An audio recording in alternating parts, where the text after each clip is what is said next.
আর যারা কোরআন মাজিদ তেলাওয়াত করতে পারে তারা কোরআন মাজিদ তেলাওয়াত করব।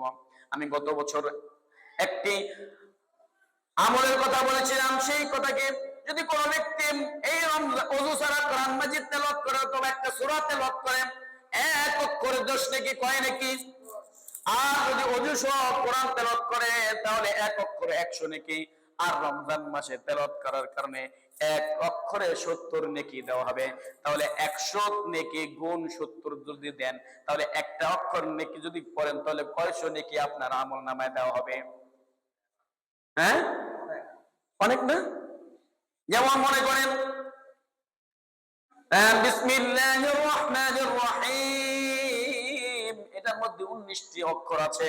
এই 19টি অক্ষরে রমজান মাসে পড়লেন, আপনার ওযু সহ পড়ার কারণে 19টি অক্ষর পড়ার কারণে আপনার আমলনামা 1900 নেকি লেখা হবে। এমনি ভাবে যদি আপনি যোগ দেন, গুণ দেন, 19 পূরণ গুণ 70, তাহলে আপনার আমলনামায় লেখা হবে 19,000। ঠিক না? নাকি আরো বেশি? আরো বেশি নাকি লেখা হবে। এই জন্য আমি আপনার কোরআন মাজিদ পারেন, আপনি সূরা ফাতিহাই পারেন, পুরা কোরআন মাজিদ আপনি তেলাওয়াত করতে পারেন না, কিন্তু সূরা ফাতিহাই পারেন।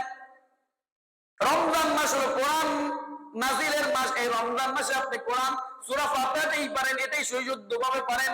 এভাবেই পড়েন আউযু বিল্লাহি মিনাশ শাইতানির রাজীম, একটু পড়েন أعوذ بالله من الشيطان الرجيم بسم الله الرحمن الرحيم الحمد لله رب العالمين الرحمن الرحيم مالك يوم الدين إياك نعبد وإياك نستعين اهدنا الصراط المستقيم صراط الذين أنعمت عليهم غير المغضوب عليهم ولا الضالين.